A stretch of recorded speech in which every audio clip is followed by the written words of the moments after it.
Assalamualaikum warahmatullahi wabarakatuh. Waalaikumsalam warahmatullahi wabarakatuh. Alhamdulillahirabbil alamin. Wassalatu wassalamu ala asrofil anbiya'i wassalim wa ala alihi washabihi ajmain. Allahumma shalli ala sayyidina Muhammad wa ala ali sayyidina Muhammad. Alhamdulillah. Pemirsa Al-Araf TV, kita bertemu kembali.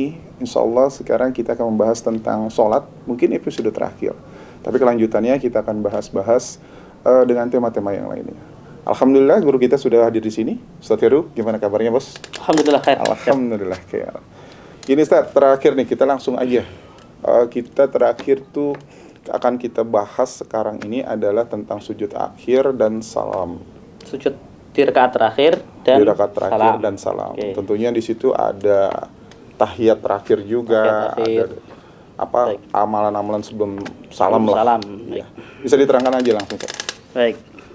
Bismillahirrahmanirrahim. Alhamdulillah wassalatu wassalamu ala Rasulillah wa ala alihi wa sahbihi wa man walah. Jadi kalau di rakaat terakhir kita sujud, tentu kita membaca doa sujud seperti biasa, seperti sujud-sujud sebelumnya. Artinya bacaan sujudnya enggak berubah. Bisa membaca subhan rabbiyal a'la, atau ada yang menambahi subhan rabbiyal a'la wa bihamdih, atau dengan redaksi subhanaka Allahumma rabbana wa bihamdika Allahumma gfirli. Ini yang paling panjang. Nah, karena dulu sebelum subhan rabbiyal a'la atau sebelum doa-doa yang lain tadi, ketika sujud itu Nabi membaca Allahumma laka sajadtu. Allahumma laka sajadtu. Allahumma ya Allah, laka kepadamulah sajadtu, aku sujud. Begitu turun surat Al-A'la, ya sabbihisma rabbikal a'la. Itu Nabi berarti diperintahkan untuk mensucikan Allah yang maha tinggi, mensucikan nama Allah yang maha tinggi. Lalu ij'aluha fi sujudikum, jadikan tasbih subhana rabbiyal a'la itu di sujud kalian. Maka Nabi kemudian mengganti bacaan sujudnya dengan subhana rabbiyal a'la. Nah, tapi di akhir-akhir ketika turun surat idza jaa nasrullahi wal fath, di situ ada perintah fasabbih bihamdi rabbika wastaghfir innahu kana tawwaba. Ada perintah untuk tasbih, untuk tahmid dan untuk istighfar.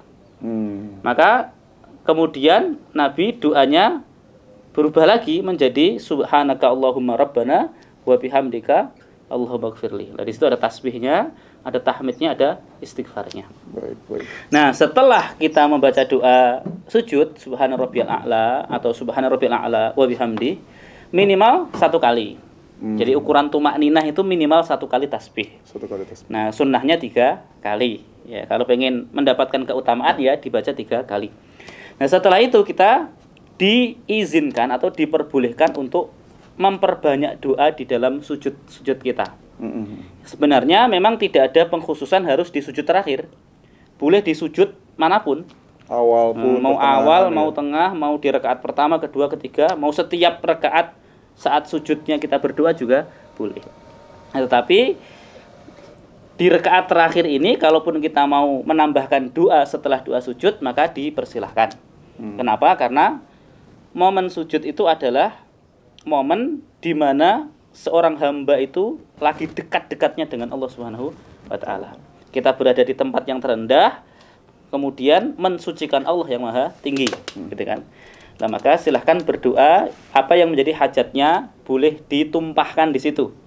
Tentu dengan bahasa yang ada aturannya ya, dengan bahasa Arab ya, jangan pakai bahasa Indonesia. Ya, yang lebih baik lagi kalau doa-doa ini yang maksur, yang ada di dalam Al-Qur'an ataupun di dalam hadis dari Rasul sallallahu alaihi wasallam. Misalnya ya Rabbana atina fid dunya hasanah wa fil akhirati hasanah wa qina adzabannar. Ini boleh diucapkan. Artinya boleh keluar melalui lisan kita. Rabbana faghfir lana dzunubana wa kaffir 'anna sayyi'atina wa tawaffana ma'al abrar misalnya. Ataupun doa-doa yang lain. Rabbana hab lana min ladunka dzurriyyatan thayyibah innaka sami'ud du'a boleh. Allahumma a'inni ala dzikrika wa syukrika wa husni ibadatik boleh. Nah, adapun kalau doa itu pakai bahasa Indonesia ataupun pakai bahasa lain misalnya, maka jangan dilafatkan dengan lisan, cukup dalam hati saja. Karena khawatirnya itu bisa membatalkan sholat kita. Karena nanti masuk ke dalam bacaan sholat sesuatu yang ya sudah keluar dari batasannya, gitu ya. Nah gitu. Jadi kalaupun wah saya nggak bisa nih, nggak hafal doanya versi bahasa Arab. Sementara hajatku ini kan banyak itu kan. Bisanya cuma pakai bahasa daerah atau pakai bahasa Indonesia. Maka cukup dalam hati saja. Itu tidak masalah. Nah, setelah selesai berdoa, maka tinggal duduk terakhir. Nah, posisi duduknya adalah duduk dengan istilahnya apa itu? Ada dua istilah duduk kan, iftirash sama tawarru'. Nah, kalau di rakaat terakhir namanya tawarru', yaitu posisi kaki kiri itu berada di bawah kaki kanan. Kaki kiri bawah kaki kanan. Nah, jadi kalau ini ya pokoknya bisa menyilang. Ya. Nah, kemudian kaki kanan telapaknya itu ditegakkan. Siap. Nah, ini posisi yang sunnahnya, yang idealnya begitu. Tetapi bagi sebagian mungkin saudara kita yang kesulitan untuk duduk tawarruk karena faktor mungkin lagi sakit atau berat badan yang terlalu besar, tubuhnya terlalu besar sehingga kalau duduk tawarruk dia malah jatuh gitu kan. Maka ya sebisanya boleh dengan duduk iftirash. Karena sekali lagi itu bukan rukun, itu bukan rukun. Oh, itu bukan rukun ya? Ya, itu bagian dari sunnah saja. Baik. Nah, setelah itu kita membaca tahiyat akhir ya. Tahiyatulillah wassalawatu wattayyibat. Assalamu alayka ayyuhan nabiyyu wa rahmatullahi wa barakatuh. Assalamu alayna wa ala ibadillahis salihin. Asyhadu an la ilaha illallah wa asyhadu anna Muhammadan abduhu wa rasuluh. Dilanjutkan dengan sholawat. Baik. Lalu pertanyaan, ketika di tahiyat akhir itu kan kita harus memberikan isyarat dengan telunjuk. Nah, mulainya kita memberi isyarat itu kapan? Siap. Nah, di sini kita ada banyak pendapat ya, ada beberapa pendapat. Dan dalam prakteknya di tengah masyarakat pun, mungkin teman-teman kita juga itu terkadang beda-beda. Ada yang ngasih isyaratnya dari awal. Begitu dia duduk, tahiyat akhir langsung memberikan isyarat dengan telunjuk jari dari awal. At-tahiyatu lillah wassalawatu wattayyibat dan seterusnya gitu kan. Ada yang ngasih isyaratnya ketika pas syahadat. Asyhadu alla, awalnya begini biasa, kemudian pas syahadat asyhadu alla ilaha illallah baru memberikan isyarat. Nah, ini adalah khilaf yang memang bisa diterima. Nah, dua-duanya ada dasarnya karena ini ijtihad para ulama. Ya. Ya, yang jelas kalau dari Nabi hanya memberikan instruksi bahwa di tahiyat akhir itu beliau menggerakkan telunjuk jarinya. Nah, adapun mulainya kapan, apakah dari awal ataukah di mana sejak kalimat asyhadu alla ilaha illallah itu ya hasil ijtihad para ulama. Nah, kalau dalam perspektif fikih Syafi'i di dalam kitab Al-Fiqh Al-Fiqhul Manhaji alal madhab al-Imam Asy-Syafi'i itu ngasih isyaratnya dari awal. Tetapi dalam posisi dia munkhafidhah dulu, artinya rendah dulu. Nah, baru nanti ketika di asyhadu alla ilaha illallah baru agak ditegakkan. Jadi dari awal sudah tahiyat memberikan isyarat dengan telunjuk jari, tapi posisinya agak diturunkan, agak menghadap ke bawah. Nah, setelah itu begitu sampai asyhadu alla ilaha illallah ditegakkan. Begitu. Itu kalau dalam salah satu pandangan fikih mazhab Syafi'i dalam kitab Al-Fiqhul Manhaji. Gitu. Lalu setelah itu jari digerakkan atau tidak? Nah, di situ juga ada perbedaan pendapat. Makanya kalau kita sholat kan kadang kita melihat ada teman kita yang pas ngasih isyarat jari terus diputar-putar gitu kan. Ada yang dinaik turunkan gitu. Nah, itu silahkan saja, itu mungkin tetap ada rujukannya. Nah, tapi yang digerakkan juga nggak apa-apa, karena kalau yang tidak digerakkan itu mereka memahami bahwa yang dimaksud Nabi menggerakkan telunjuknya itu artinya dari awalnya tidak ngasih isyarat, kemudian digerakkan memberikan isyarat. Gitu. Jadi hanya sekali menggerakkan saja. Begitu.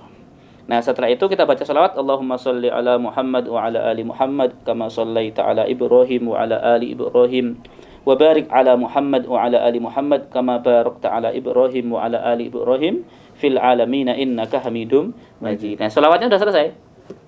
Nah, setelah itu kita juga dikasih ruang lagi untuk berdoa. Di tempat sujud kita bisa berdoa, sebelum salam kita juga bisa berdoa. Nah, silakan di situ berdoa.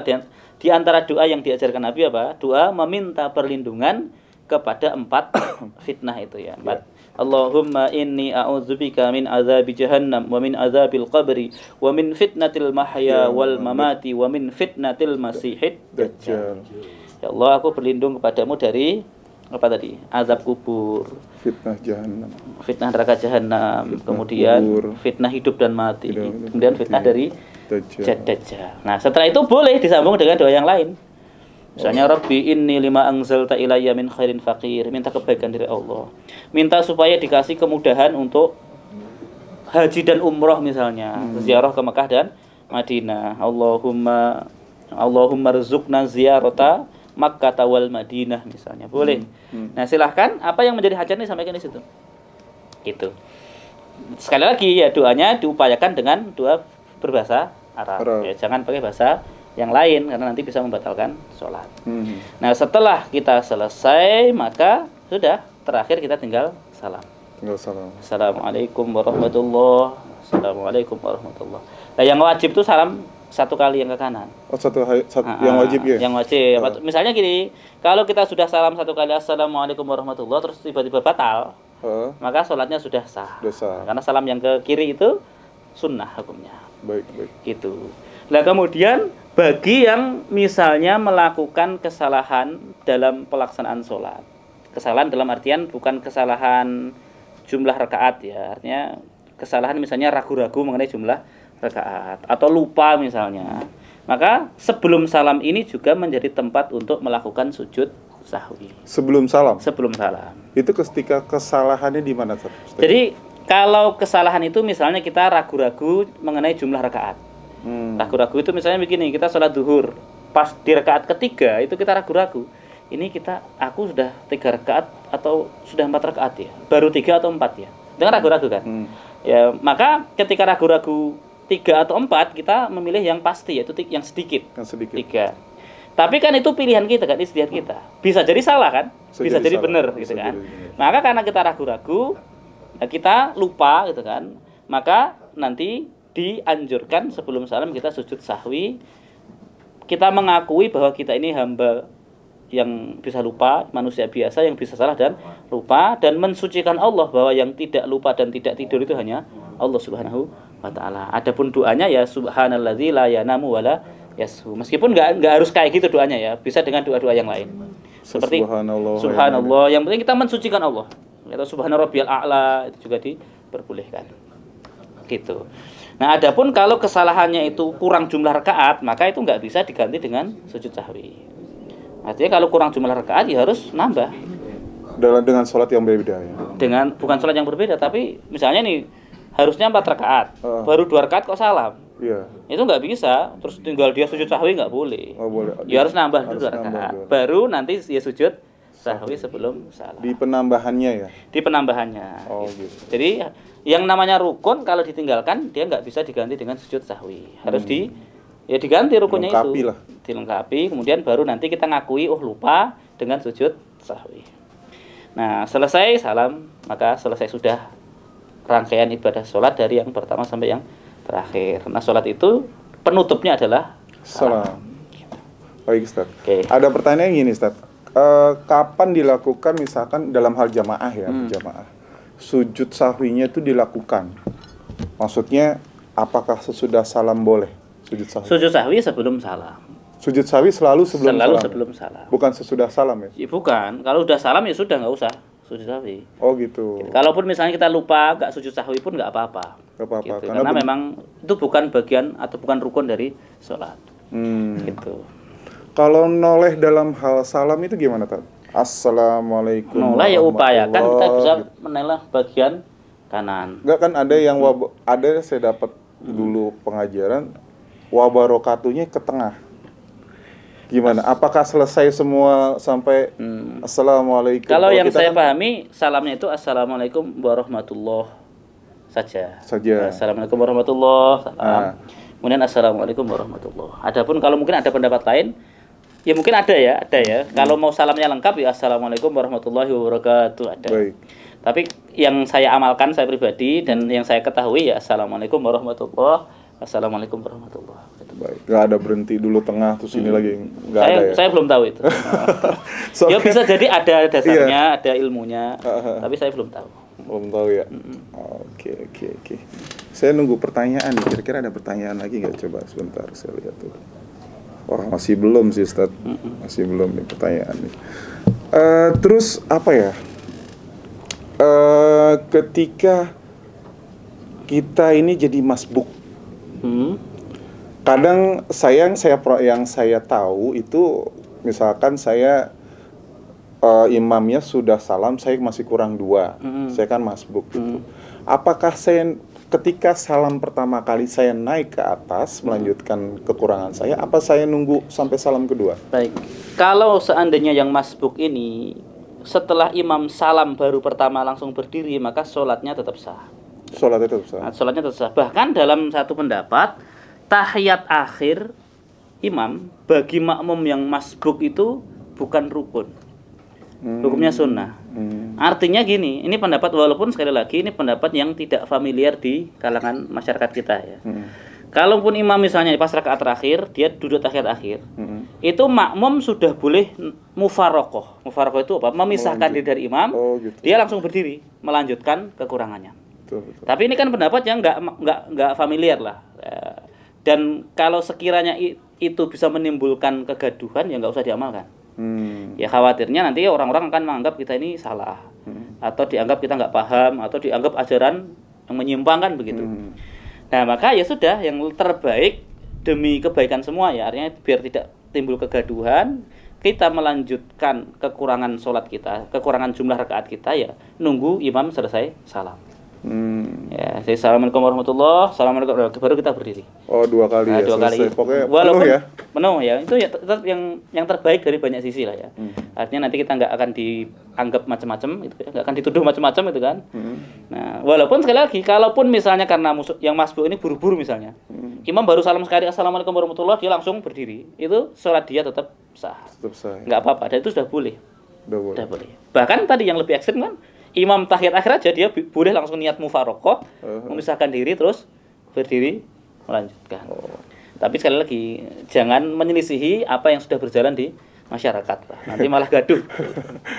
Terbilang sesat lagi Ustaz. Ya, karena fikih itu luas ya, fikih itu luas. Tapi yang paling bijak adalah kamu ngikuti apa yang berjalan di daerahmu. Jangan buat, ya walaupun secara hukum ada dasarnya, tapi kalau itu berbeda sendiri itu malah menimbulkan kegaduhan. Baik. Kayaknya ada pertanyaan masuk nih, sebentar deh. Oh iya, ini dari Bapak Riston. Bolehkah setelah salam mengucapkan alhamdulillah? Oh, ini masuk ke sesi berikutnya, tapi nggak masalah sih, Ustaz. Ya setelah salam mah nggak ada aturan, Pak. Nggak ada aturan ya. Mau Bapak setelah salam megang handphone ya boleh, setelah salam keluar ke kamar mandi ya boleh. Apalagi mengucapkan alhamdulillah. Oh, mungkin hubungannya sama ini Ustaz, yang setelah amalan zikir setelah sholat. Lain halnya gini, kalau zikir setelah sholat itu apa saja. Itu berarti nanti ada pembahasannya. Tapi kalau ngomong boleh apa tidak boleh, ya boleh-boleh saja. Boleh-boleh. Wong kita habis sholat langsung lari aja langsung boleh. Lari kamar mandi juga boleh. Karena aturannya gini, kita sholatnya udah selesai. Oh iya. Walaupun setelah sholat itu ada amalan yang dianjurkan, yaitu apa? Zikir. Baik. Ini ada pertanyaan lagi nih, Ustaz. Oh, dia punya kasus. Jadi selama dia sholat, dia menahan hajat. Baiknya seperti apa, Ustaz? Nah, dia kuat apa enggak? Nahannya itu kuat apa enggak? Kalau hajat misalnya pengen buang air besar itu kan, atau buang air kecil. Kalau masih bisa ditahan, dalam artian nggak terlalu mengganggu dia masih bisa nahan, ya sholatnya sih boleh-boleh saja. Tapi kalau sudah sampai betul-betul menyusahkan dia, artinya membuat dia gelisah gitu kan, sampai banyak gerak terus berharap imam segera selesai, ya lebih baik ya udah dia niat memisahkan diri dari jamaah, udah membatalkan diri, kemudian ke kamar mandi ditunaikan hajatnya terlebih dahulu, daripada keluar di celana kan begitu. Iya.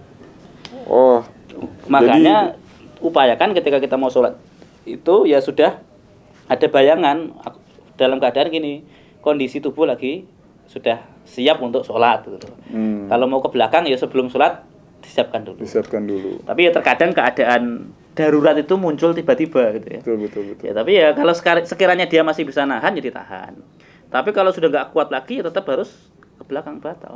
Dia ibarat buang angin aja kan batal kan sholatnya. Betul. Ya ke belakang diselesaikan dulu. Ya. Gitu. Dia menambahkan lagi nih, Ustaz, posisinya di tengah. Di tengah. Yuk, Di tengah dia terpaksa sebenarnya ini banget. Ini adabnya seperti apa? Misalkan kita ambil contoh kayak seperti ini. Dia di tengah, sebenarnya dia sudah mau membatalkan gitu loh. Tapi karena dia takut gimana, akhirnya tetap dibatalkan.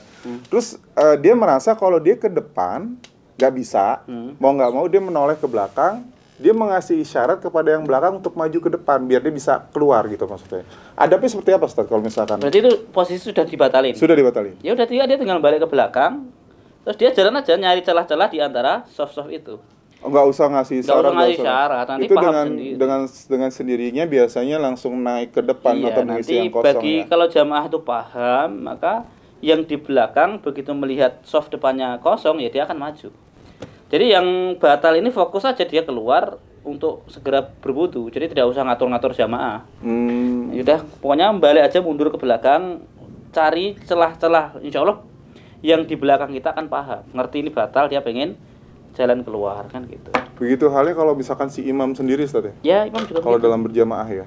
Ya, imam juga begitu, sama. Dia bisa minggir dulu, nunggu yang naik, baru dia bisa jalan ke belakang-belakang gitu ya? Ya, bisa begitu.